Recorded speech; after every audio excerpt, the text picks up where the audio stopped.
Hi hello, ജാനകിയുടെയും അബിയുടെയും വീടിന്റെ എല്ലാ പ്രിയപ്പെട്ട പ്രേക്ഷകർക്കും മെട്രോ സ്റ്റാറിലേക്ക് സ്വാഗതം.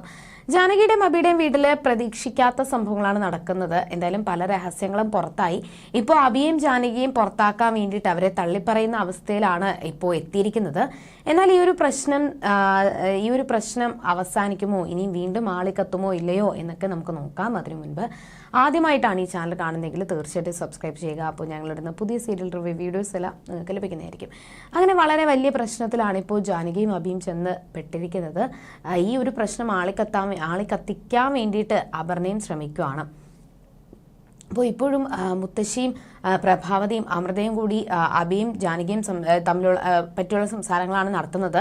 ഇപ്പോൾ അമൃതയ്ക്കും അബി ഒരു ഒറ്റപ്പെട്ടവനാണ്, ഒരിക്കലും തൻ്റെ ഏട്ടനായിട്ട് അംഗീകരിക്കാനായിട്ട് തയ്യാറല്ല. അമൃതയും അബിയെ ഒറ്റപ്പെടുത്തി നിർത്തിയിരിക്കുകയാണ്. അബി ഒരിക്കലും തൻ്റെ ഏട്ടനല്ല എന്ന് തന്നെ അമൃതയും വിശ്വസിച്ചു. ഇതിന്റെ ഇടയിൽ എരുതിയിൽ എണ്ണ ഒഴിക്കാൻ വേണ്ടിയിട്ട് മുത്തശ്ശിയും ശ്രമിച്ചു. എന്തായാലും നീ ഈ വീട് അമലിന്റെ പേരിൽ തന്നെ എഴുതി കൊടുക്കണമെന്നും അത് മാത്രമല്ല എത്രയും പെട്ടെന്ന് സൂര്യയോട് പറഞ്ഞ് സ്വത്തുകൾ ഭാഗം വെക്കാൻ വേണ്ടിയിട്ട് നോക്കണം എന്നുകൂടി പ്രഭാവതിയോട് മുത്തശ്ശി പറഞ്ഞ് മനസ്സിലാക്കുവാണ്. അങ്ങനെ ഈ ഒരു പ്രശ്നങ്ങൾ ഇങ്ങനെ രൂക്ഷമായിക്കൊണ്ടിരിക്കുമ്പോഴും അബിയും ജാനകിയും ഭയങ്കര സങ്കടത്തിലാണ്. അവിടെ ജാനകിയും അബിയും കുറ്റപ്പെടുത്താൻ വേണ്ടിയിട്ടാണ് അജയ് ശ്രമിക്കുന്നത്. ഒരിക്കലും അബി തന്റെ ഏട്ടനല്ല, അബി മറ്റൊരാളുടെ പുത്രനാണ്, മറ്റൊരു അമ്മയിൽ പിറന്ന പുത്രനാണ്. അപ്പോൾ തനിക്കത് ഏട്ടനായിട്ട് അംഗീകരിക്കാനായിട്ട് പറ്റത്തില്ലെന്നും ഇതിന്റെ പിന്നിൽ പല രഹസ്യങ്ങളും കാണും, ഇനിയും പറഞ്ഞിരിക്കുന്ന എന്തെങ്കിലുമൊക്കെ സത്യങ്ങൾ ഉണ്ടെങ്കിലോ എന്നൊക്കെ പറഞ്ഞ് അജയ് അബിയെ കുറ്റപ്പെടുത്താൻ വേണ്ടിയിട്ട് ശ്രമിക്കുകയും സ്വത്തുക്കൾ മനഃപൂർവ്വം അച്ഛന്റെ കയ്യിൽ നിന്നും തട്ടിയെടുക്കാൻ വേണ്ടിയിട്ടാണ് അവർ ശ്രമിക്കുന്നത്. അച്ഛനെ കൂട്ടുപിടിച്ചുകൊണ്ട് സ്വത്തുക്കൾ കൈക്കലാക്കാൻ വേണ്ടിയിട്ടാണ് ജാനകിയും അബിയും ശ്രമിക്കുന്നത് എന്ന് വരെ അജയ് പറഞ്ഞു തീർത്തു. അപ്പോൾ അജയെ കുറ്റപ്പെടുത്തിക്കൊണ്ട് ജാനകിയും അബിയും സപ്പോർട്ട് ചെയ്യാൻ വേണ്ടിയിട്ട് നിരഞ്ജനം ശ്രമിക്കുമ്പോഴും നിരഞ്ജനെ ഒറ്റപ്പെടുത്താൻ വേണ്ടിയിട്ടും അജയ് ശ്രമിക്കുവാണ്. എന്നാൽ ജാനകി പറഞ്ഞു, ഇന്ന് വരെ ഏട്ടൻ അബിക്ക് ഇഷ്ടപ്പെട്ട രീതിയിൽ ജീവിച്ചിട്ടില്ല. സ്വന്തം എന്ന് പറഞ്ഞുകൊണ്ട് സ്വന്തം മകൾക്ക് വേണ്ടിയിട്ടും ഭാര്യയ്ക്ക് വേണ്ടിയിട്ടും ജീവിച്ചിട്ടില്ല. കുടുംബത്തിനും സഹോദരങ്ങൾക്കും വേണ്ടിയിട്ടും മാത്രമേ ജീവിച്ചിട്ടുള്ളൂ. അങ്ങനെ ഒരു ഏട്ടനെ നിനക്ക് എങ്ങനെ തള്ളി പറയാനായിട്ട് തോന്നുന്നു എന്നൊക്കെ ചോദിക്കുമ്പോഴും അജയുടെ സ്റ്റാൻഡിലാണ് നിൽക്കുന്നത്. പക്ഷെ അജയുടെ യഥാർത്ഥ സ്വഭാവം എന്താണെന്ന് ആരും തിരിച്ചറിഞ്ഞിട്ടില്ല. പക്ഷെ ജാനകിക്കും അബിക്കും ഒരു കാര്യം മനസ്സിലായി. ജാനകിക്ക് പ്രത്യേകിച്ച് ഒരു കാര്യം മനസ്സിലായി, പലരും സ്വത്തുക്കൾക്ക് വേണ്ടിയിട്ട് മാത്രമാണ് നമ്മളെ സ്നേഹിച്ചത്. സ്വത്തുക്കളെ കൈവിട്ട് പോകുന്നു എന്നറിഞ്ഞപ്പോ അവരുടെ യഥാർത്ഥ സ്വഭാവം തിരിച്ചറിഞ്ഞു എന്ന് ജാനകി അബിയോട് പറയുവാണ്.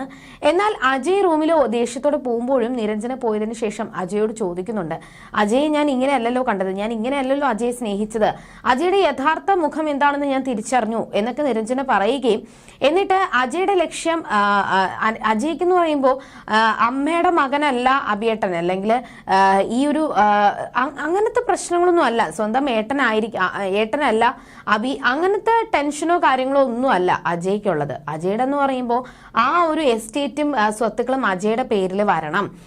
അപ്പോൾ അജയ് വീണ്ടും പറയുവാണ്, അളകാപുരിയിലെ സിഇഒ നമ്മുടെ സൂര്യപ്രഭ ഓർഗനൈസേഷന്റെ സിഇഒ അമലാണ്. അപ്പോൾ അമലിനെ ഇത്രയും നാൾ നയിച്ചുകൊണ്ടിരുന്നത് അബിയാണ്. ഇനി എന്തായാലും അങ്ങനെ പറ്റത്തില്ലെന്നും ഞാനായിരിക്കും ഇവിടത്തെ തലവനായിട്ട് ജീവിക്കാൻ പോകുന്നത്, വലിയേട്ടൻ ഞാനായിരിക്കും, അച്ഛന്റെ കാലങ്ങളൊക്കെ കഴിഞ്ഞു എന്നൊക്കെ അജയ് സംസാരിക്കുമ്പോഴും നിരഞ്ജനയ്ക്ക് കുറച്ചു കാര്യങ്ങളും കൂടി മനസ്സിലായി. എല്ലാ സ്വത്തുകളും സ്വന്തമായിട്ട് വേണമെന്നാണ് അജയുടെ തീരുമാനം. അല്ലാതെ ഏട്ടനോ അനിയനോ അനിയത്തി അങ്ങനത്തെ ഒരു സെന്റിമെന്റൽ ഡയലോഗോ അല്ലെങ്കിൽ അങ്ങനത്തെ സെന്റിമെന്റ്സോ സ്നേഹമോ ഒന്നും അജയ്ക്കില്ല എന്ന് നിരഞ്ജനയ്ക്ക് മനസ്സിലായി. എന്നാൽ അജയ് പറഞ്ഞത് വിവാഹത്തിനു മുൻപ് ഒരാള് അതായത് പ്രണയിച്ച് നടക്കുമ്പോൾ ഒരു മുഖമായിരിക്കും, പ്രണയിച്ചതിന് ശേഷം മറ്റൊരു മുഖമായിരിക്കും. അതുകൊണ്ട് എന്റെ യഥാർത്ഥ സ്വഭാവം എന്താണെന്ന് നീ മനസ്സിലാക്കാൻ പോകുന്നതേ ഉള്ളൂ എന്ന് പറഞ്ഞ അജയ് പോകുമ്പോൾ തന്റെ ജീവിതം നഷ്ടപ്പെട്ടല്ലോ അല്ലെങ്കിൽ തന്റെ ജീവിതം നശിച്ചല്ലോ എന്നുള്ള ഒരു സങ്കടവും നിരഞ്ജനയ്ക്കുണ്ട്. ഈ സമയത്തും അവിടെ അബിയെ ചേർത്ത് നിർത്താൻ വേണ്ടിയിട്ടും ജാനകിയെയും അബിയും ചേർത്ത് നിർത്താൻ വേണ്ടിയിട്ടാണ് അമൽ ശ്രമിക്കുന്നത്. അമൽ പറയുന്നത്, ഒരു അമ്മയുടെ വയറ്റിൽ പിറന്നില്ലെങ്കിൽ പോലും അച്ഛന്റെ മകൻ തന്നെയാണ് അബിയേട്ടൻ, അതുകൊണ്ട് എനിക്കെന്നും ഏട്ടൻ തന്നെയായിരിക്കും, എനിക്ക് അന്യനല്ല.